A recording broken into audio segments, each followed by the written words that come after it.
Hello दोस्तों, कैसे हैं आप। उम्मीद करती हूँ आप सब अच्छे होंगे, मज़े में होंगे, स्वस्थ होंगे, मस्त होंगे, व्यस्त होंगे, क्योंकि जो व्यस्त है मस्त है वही तो स्वस्थ है। हो चुकी है एक और नई सुबह की शुरुआत और शुरुआत करते हैं इस प्यारे से व्लॉग के साथ। हम में से अधिकतर क्या लगभग सभी महिलाओं की शिकायत होती है कि अगर हम लगातार काम करते हैं तो थक जाते हैं और अगर रुक जाते हैं तो सारे काम धरे के धरे रह जाते हैं। तो हम आखिर ऐसा क्या करें कि हमारे काम भी हो जाएं, हम थकें नहीं। तो आज का ब्लॉग है इसी टॉपिक पर। ढेर सारे और लगातार लंबे समय तक काम करने के लिए हमें चाहिए ढेर सारी एनर्जी और ढेर सारी स्टेमिना।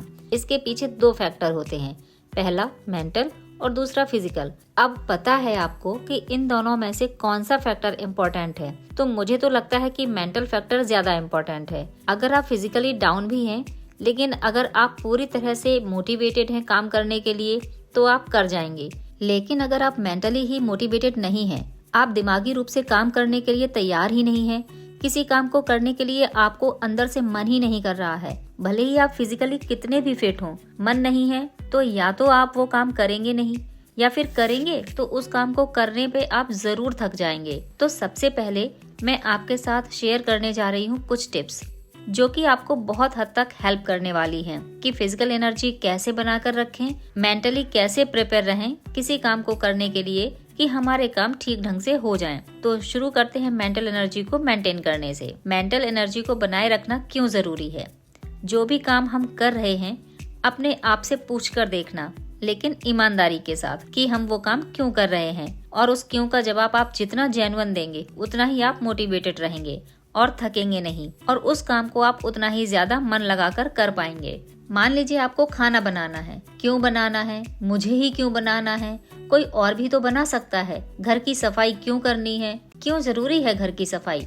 थकने के बाद भी बच्चों की पढ़ाई में टाइम देना क्यों जरूरी है। ये जो क्यों है वो जितना ज्यादा क्लियर होगा आप उतना ही बिना थके अपने उन कामों को खुशी खुशी कर पाएंगी। अब करते हैं दूसरी बात। सुबह की शुरुआत आप जल्दबाजी में तो नहीं करती। सुबह की शुरुआत कभी भी हड़बड़ी में मत करिए। अगर आपको उठने में देर भी हो गई है या कुछ और रीजन है तो ऐसे में प्लान बी जरूर रेडी रखिए, जिससे आप सुबह शांत रूप से अपने काम के लिए 5 से 10 मिनट जरूर निकाल पाएं। कितनी भी हड़बड़ी वाला दिन क्यों ना हो, अपने दिन की सुबह की शुरुआत कभी भी हड़बड़ी में मत करो। शांति से बैठिए, ईश्वर को याद करिए, उसके बाद ही दिन की शुरुआत करिए। जितने भी आपके काम हैं, मेंटल फिजिकल, उनको बदलते रहिए। Keep switching on. लगातार फिजिकल काम मत करिए, लगातार मेंटल काम भी मत करिए। अगर मैं अपनी बात बताऊं तो मैं सुबह के टाइम में फिजिकल ज्यादा एक्टिव रहती हूँ, उसके बाद मैं हॉस्पिटल जाती हूँ तो मेंटली ज्यादा काम होता है, वापस घर आती हूँ तो फिजिकली काम फिर से ज्यादा हो जाता है। तो इस तरह से स्विच करते रहिए अपने काम के टाइप्स के साथ। इस तरह से आपकी energy mental to physical switch होती रहेगी। इस तरह आप बिना थके बिना रुके काम कर पाएंगे। नेक्स्ट बात है, टाइम टेबल आप जरूर बनाइए। जब आपका दिन अच्छे से प्लान होता है और आपको पता होता है कि इसके बाद मुझे ये करना है, तो आप रुकते नहीं हैं। आप थके भी होंगे ना तो आप रुकेंगे नहीं, आप काम कर लेंगे और सारा काम खत्म करने के बाद रिजल्ट दिखाई देगा कि मैंने ये पूरा टाइम टेबल अच्छे से फॉलो किया है, और आप अपने आप को एकदम संतुष्ट फील करते हैं और यही संतुष्टि आपको आगे बढ़ने के लिए एनर्जी देती है। तो टाइम टेबल अपने दिन का आप जरूर बनाइए। एक बात और है जो कि बहुत इम्पोर्टेंट है, फाइंड योर मूड बूस्टर। कभी कभी हम मेंटली बहुत डाउन होते हैं, हमारा मूड अच्छा नहीं होता, उस केस में काम तो नहीं रुकते, काम अपनी जगह बराबर खड़े रहते हैं। उस समय हमें क्या करना है, हमें अपने मूड बूस्टर पर ध्यान देना है कि ऐसी कौन सी चीज है जिसको करने से, सुनने से या जिसकी वजह से हमारा मूड ठीक हो जाता है या हो सकता है। फिर वो चाहे हमारे बच्चों के साथ खेलना हो सकता है म्यूजिक हो। मेरे लिए तो म्यूजिक एक बहुत अच्छा मूड बूस्टर का काम करता है। ऐसा म्यूजिक जो आपको थिरकने पर, गुनगुनाने पर मजबूर कर देता है, जैसे कि डीजे सॉन्ग, डांसिंग वाले गाने जो मूड एकदम ठीक कर देते हैं, बूस्ट कर देते हैं मूड को, मेरे डाउन मूड को एनहेंस कर देते हैं। तो आपको भी अपना मूड बूस्टर देख के रखना है कि कौन सी ऐसी चीजें हैं, कौन सी ऐसी बात है जो आपका मूड एनहेंस कर देती हैं। आप उनको ट्राई करिए, देखिए आप जरूर से मेंटली चार्ज हो जाएंगी। नेक्स्ट है, बी ग्रेटफुल। जब आप अपने ब्लेसिंग्स के बारे में सोचते हैं, आपके बच्चे, आपका पति, आपकी जॉब, आपका घर, ये सभी आपकी ब्लेसिंग्स हैं, तो आप अपने आप मोटिवेटेड रहते हैं। उनके लिए जो आपकी रिस्पॉन्सिबिलिटी है उनको आप खुशी खुशी निभाते हैं या निभाएंगे, अगर सच में आप उनको ब्लेसिंग्स मानते हैं तो। अब बात करते हैं फिजिकल एनर्जी मेंटेन करने की। अब आप सोच रहे होंगे कि मैं बात करूंगी यहाँ पर खाने पीने की चीज़ों की। खाना इम्पोर्टेंट है, लेकिन फिर भी बहुत सारी चीज़ें ऐसी हैं जो इम्पोर्टेंट हैं एनर्जी को मेंटेन करने के लिए। अक्सर हम काम करने के चक्कर में अपनी स्पीड को बढ़ा देते हैं, तो हमें वो काम बिल्कुल नहीं करना है।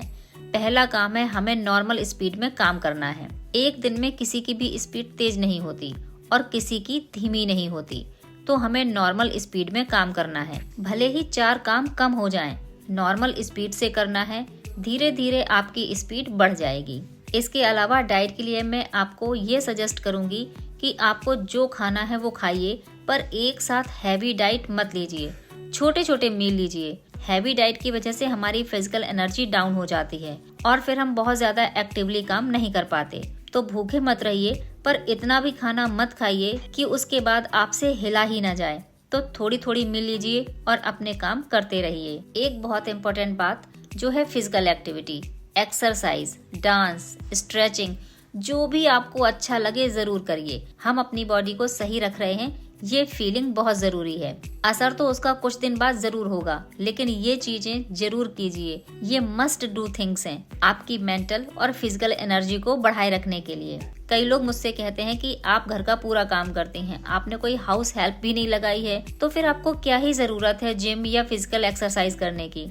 लेकिन मैं आपको बताऊं कि इतना काम करने के लिए आपको अपनी बॉडी को चार्ज करना जरूरी है। एक्सरसाइज, डांस, स्ट्रेचिंग बॉडी को चार्ज करने के लिए बहुत जरूरी है। रूप कोई भी हो, पर बॉडी को चार्ज जरूर करिए। दिन की शुरुआत डांस, स्ट्रेचिंग, योगा या फिर जिम से जरूर करें। नेक्स्ट जो चीज है हमें ठीक करने की जरूरत है, वो है सोने जागने का सही टाइम फॉलो करना। हालांकि बहुत लोगों का शेड्यूल होता है कि नहीं कर पाते हैं, किसी के हस्बैंड लेट आते हैं या हमारी खुद की ही नाइट में ज्यादा देर तक काम करने की हमारी शिफ्ट ही ऐसी होती है। तो अपनी तरफ से पूरी कोशिश करिए कि कम से कम 6 या 6.5 घंटे की नींद को आप पूरा कर पाएं। वो भी ढंग की प्रॉपर नींद आप लें और सही समय पर जागें, सही समय पर सोने जाएं। अगर कोई वैलिड रीजन नहीं है देर तक जागने का तो देर तक मत जागिए। अगर फोन भी चलाना है तो उसके लिए दिन में टाइम निकालिए।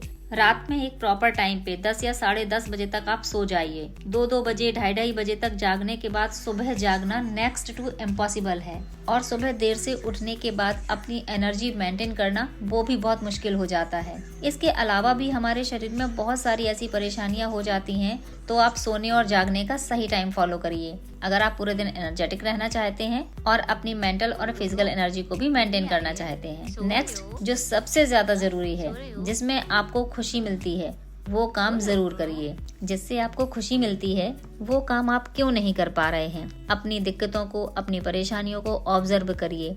कौन सा काम करने से आपको फिजिकल परेशानी होती है या कौन सा काम करने से किस जगह पर आपको पेन होता है, उनको ध्यान से देखिए, ऑब्जर्व करिए और उनका ट्रीटमेंट कराइए। अगर आपको लगता है कि डॉक्टर से कंसल्ट करने की ज़रूरत है तो हिचकिचाएं नहीं, उसके लिए टाइम निकालिए, डॉक्टर के पास जाइए। और अगर आपके पास कोई खुद का इलाज है, घरेलू नुस्खे टाइप, तो आप वो कर लीजिए। आपको कोई परेशानी है तो उसको अवॉइड मत करिए। जब परेशानी छोटी होती है तो वो आसानी से क्योर हो जाती है, लेकिन जब हम लापरवाही करते हुए उसे बढ़ा लेते हैं तो फिर ज़्यादा दिक्कत हो जाती है। इसलिए अपना ध्यान रखिए और अपनी कमियों को मान लीजिए कि हाँ, यहाँ इस तरह मुझे परेशानी होती है और उसका सॉल्यूशन ढूंढिए, उसे अवॉइड मत करिए। लगातार काम करते जाना आपके लिए बोरिंग हो सकता है, शरीर को थका देने वाला हो सकता है। इसीलिए अपने काम के टाइप को स्विच करते रहिए, फिजिकल टू मेंटल और मेंटल टू फिजिकल, जो कि बहुत ज्यादा जरूरी है मेंटल और फिजिकल एनर्जी को मेंटेन करने के लिए। इसलिए एक बार फिर से बता रही हूँ, आपका पति, आपके बच्चे, आपके पेरेंट्स, आपके फ्रेंड्स जिनसे आप प्यार करते हैं, उनके टच में रहिए, उनके लिए समय निकालिए। लेकिन इन सब के बीच में खुद को, अपने आप को मत भूलिए। अपनी योग्यताओं को ध्यान में रखिए, अपने गुणों को पहचानिए, अपनी कमी को पहचानिए और अपना बेस्ट वर्जन बनने के लिए हमेशा कोशिश करते रहिए। हमें खुद को अपना बेस्ट वर्जन बन के दिखाना है। दुनिया देखे न देखे, तारीफ करे न करे, लेकिन हमें ये देखना है कि कल हम कहाँ थे और आज हम कहाँ हैं। जो हम कल थे, हम उससे आज बेटर हैं या नहीं हैं। एज अ पर्सनैलिटी अपने आप को इम्प्रूव करिए। ये चीज़ आपको चार्ज रखेगी कि कल आप कैसे थे, आज आप कैसे हैं। जब आप इस डिफरेंस को देखते हैं तो एक अलग ही मोटिवेशन मिलता है और बेहतर काम करने के लिए। सो फ्रेंड्स, ये था मेरा आज का व्लॉग। आज के व्लॉग से, आज की बातों से आपको जरा सी भी हेल्प लगी हो तो मेरे चैनल को सब्सक्राइब जरूर करें। मिलते हैं नेक्स्ट व्लॉग में। Till then bye bye, always stay happy and healthy.